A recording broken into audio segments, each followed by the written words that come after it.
معانا خناقة جديدة مع دكتور نادر. النهاردة أنا هتخانق مع كل مريض بياخد مسكنات بكميات كبيرة جدا. هتخانق مع كل مريض عنده ألم مزمن في ركبته أو ألم مزمن في ظهره، وعمال على بطال بيبلبع في المسكنات لحد ما جاله قرحة في المعدة، ووظائف الكلى بتاعته ارتفعت، وضغط الدم عنده زاد، ومشاكل القلب زادت. يا جماعة، استخدام المسكنات بصورة مزمنة بيدمر وظائف الكلى، وبيبوظ المعدة ويعمل قرحة في المعدة، وبيرفع الضغط، ويأثر على القلب، ويزود كمية الجلطات اللي ممكن تحصل في القلب أو المخ. طب يا دكتور نادر، الناس اللي عندها خشونة في مفصل الركبة، أو الناس اللي عندها انزلاق غضروفي وعندها عرق النسا، أو الناس اللي عندها التهاب في المفاصل الروماتويدي، اللي هي الناس اللي عندها الروماتويد، تعمل إيه؟ تبطل المسكنات؟ طب هتاخد إيه؟ طب والألم نعمل إيه في الألم؟ هقدم لكم سلسلة حلقات فيها أهم 9 مضادات للالتهاب ومسكنات للألم بتشتغل بصورة طبيعية 100%. هناخد 9 مكملات غذائية. هنبدأ بالتدريج حلقة حلقة. أول يوم النهاردة هنبدأ بالأوميجا 3. الأوميجا 3 Essential Fatty Acid. إيه هي الأوميجا 3؟ هي مجموعة من الأحماض الدهنية الضرورية الإسينشال. يعني إيه إسينشال؟ يعني جسمنا ما بيصنعهاش. جسمنا مش بيصنع الإسينشال فاتي أسيد اللي هي الأوميجا 3. طب يا دكتور، هل مهم جدا ناخد الأوميجا 3؟ مهم للغاية. الأوميجا 3 مهمة جدا لصحة الجهاز العصبي، بتقلل احتمالات حدوث الاكتئاب، بتحمي الجهاز الدوري اللي هو القلب والأوعية الدموية، بتحميه من الجلطات، من احتمالية حدوث جلطات في القلب وجلطات في المخ، لأنها بتقلل الدهون الضارة وبتزود الدهون النافعة. دي أهمية الأوميجا 3 بالنسبة للقلب. مهمة كمان جدا زي ما احنا قلنا للأعصاب الطرفية. مهمة كمان جدا للمفاصل، تعتبر من مضادات الالتهاب الطبيعية. هي تعتبر ناتشورال انتي انفلاماتوري، مضادات الالتهاب اللي ربنا خلقها، بتقلل من عوامل الالتهاب بدرجة كبيرة. طيب يا دكتور نادر، هي موجودة فين المصادر الطبيعية للأوميجا 3 فاتي أسيد؟ موجودة بصورة كبيرة جدا في الأسماك الدهنية. زي إيه يا دكتور الأسماك الدهنية؟ زي أشهر حاجة الماكريل والسردين والتونة والسلمون والرنجة وسمكة القرش. كل المصادر دي موجود فيها، وموجودة كمان في الكافيار، وموجودة في المحار. كل دي المصادر السمكية اللي موجود فيها أوميجا 3 فاتي أسيد. في كمان مصادر نباتية. المصادر النباتية اللي موجودة فيها هي بذور الشيا وبذور الكتان وعين الجمل والأفو صويا والأفوكادو والفول الصويا. الأفوكادو وفول الصويا كل دي مصادر نباتية. طيب يا دكتور، انا مطلوب مني اكل قد ايه عشان اخد احتياجاتي من الاوميجا 3 فاتي اسيد؟ مطلوب من حضرتك تاكل كل يوم سمك، كل يوم سمك. طبعا ده غير ممكن لان السمك فيه اسماك غالية، وطبعا اكيد مش هنعرف ناكل كل يوم سمك. فهنضطر ناخد الاوميجا 3 من مكملات غذائية. ايه اسمها في المكملات الغذائية؟ في انواع كتير جدا منها في السوق. المادة الفعالة بتاعتها بيسموها زيت كبد الحوت. زيت كبد الحوت بيحتوي على مكونين مهمين جدا اللي هما الاي بي اي والدي اتش اي. الاي بي اي اللي هو الايكوزا بنتا اينويك اسيد، والدي اتش اي اللي هي دوكوزا هيكسا اينويك اسيد.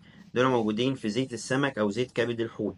ايه امثله المكملات الغذائيه اللي في السوق اللي موجوده؟ موجود الاوميجا 3 بلس، وده بيتاخد 3 مرات في اليوم، كبسوله كل 8 ساعات. موجود الليميتلس اوميجا 3. الليميتلس اوميجا 3 ده بتاع شركه ايفا، ده بيتاخد كبسوله او كبسولتين يوميا. النوع التالت اسمه انفينيتي اوميجا 3 ار اكس، ده بيبقى مضغ، بيتاخد قطعة واحدة او قطعتين يوميا. النوع التالت بتاع شركة ناو، وده بيتاخد مرة او مرتين يوميا. طيب يا دكتور، ازاي اخد الاوميجا 3؟ معلومة مهمة جدا، لازم تاخد الاوميجا 3 في وسط الاكل. اوميجا 3 تتاخد في وسط الاكل، ما ينفعش تتاخد بعد الاكل. لو خدتها بعد الاكل بشويه ميه كده كانك رميتها في الارض. لازم تاخد وسط الاكل وجبه دهنيه عشان تمتص بصوره كويسه، لانها بتدوب في الدهون، وعشان ما تعملكش مشاكل في المعده، تمام، وتعمل لك اسهال دهني. كمان معلومه مهمه جدا، الناس اللي بتاخد ادويه سيوله ممنوع تاخد اوميجا 3 من نفسها الا بعد استشاره الطبيب. يفضل انها تكون ممنوعه اصلا من انها تاخد الاوميجا 3، لان الاوميجا 3 بتزود سيوله الدم، بتزود نسبة سيولة الدم. الحاجة اللي بعد كده هنتكلم عن جرعة الأوميجا 3. المفروض الأوميجا 3، أي مكمل غذائي عندك تبص تجمع الإي بي إي زائد الدي اتش إي، المفروض مجموعهم يكون حوالي 600 أو 700، لأن احنا احتياجاتنا من الأوميجا 3 في اليوم من جرام إلى 3 جرام. الجرعة القصوى 3 جرام في اليوم، يعني من 1000 مللي جرام إلى 3000 مللي جرام. الجرعة المثالية من 1 جرام إلى 1.5 جرام. ده بيتحقق بكبسولتين من الأدوية اللي احنا قلناها، أو 3 كبسولات من الأوميجا 3 بلس. من الأوميجا 3 بلس. دي فوائد الأوميجا 3. الأوميجا 3 مهمة جدا في علاج الالتهابات الروماتيزمية. الأوميجا 3 مهمة جدا في علاج عرق النساء. الأوميجا 3 مهمة جدا في علاج الخشونة، الآلام المزمنة بسبب الخشونة المتقدمة.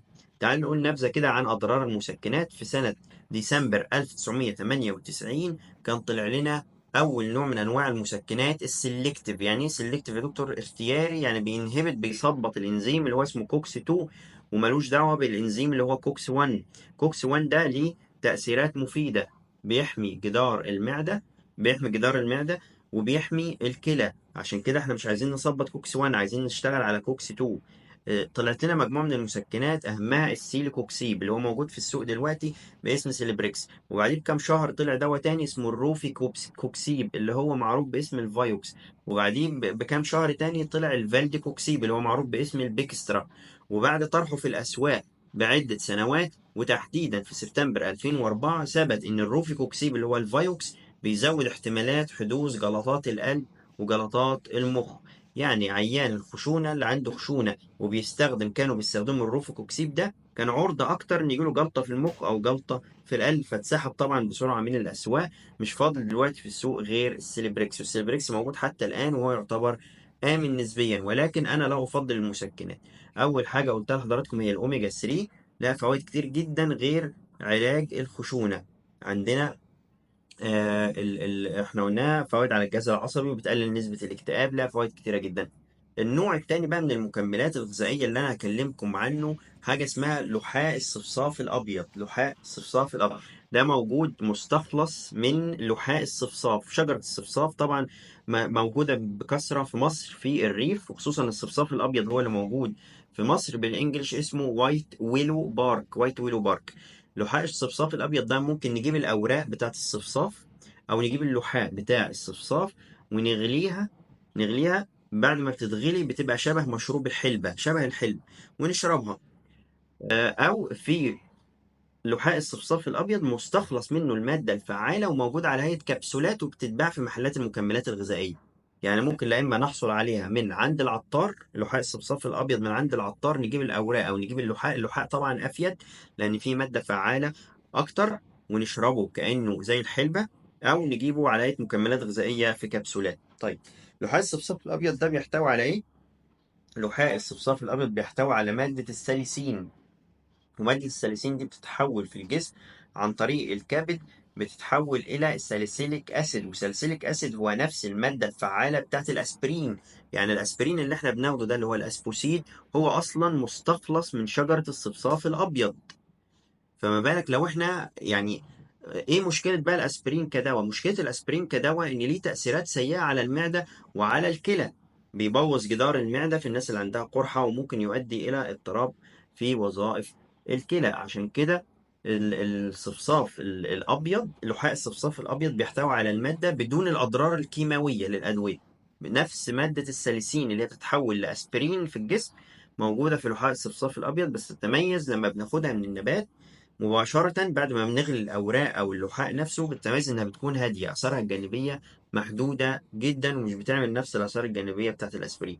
بتستخدم في تسكين الألم بتاع الخشونة، وبتستخدم في تسكين الألم بتاع التهاب المفاصل الروماتويدي، وده بيساعد في تقليل كمية المسكنات. أتمنى أكون أفدت حضراتكم. لو الفيديو عجبكم ما تنسوش تدعموني بلايك للفيديو واشتراك في القناة. اشتركوا في القناة وفعلوا زر الجرس عشان يوصلكم كل جديد. وانشروا الفيديو في كل مكان عشان الناس تستفيد. ما تنسوش لايك للفيديو، وإلى اللقاء في حلقة جديدة. الحلقة القادمة هكمل باقي المكملات الغذائية أو الأعشاب الطبية اللي ممكن نستخدمها في علاج التهاب المفاصل. كان معاكم دكتور نادر كميل.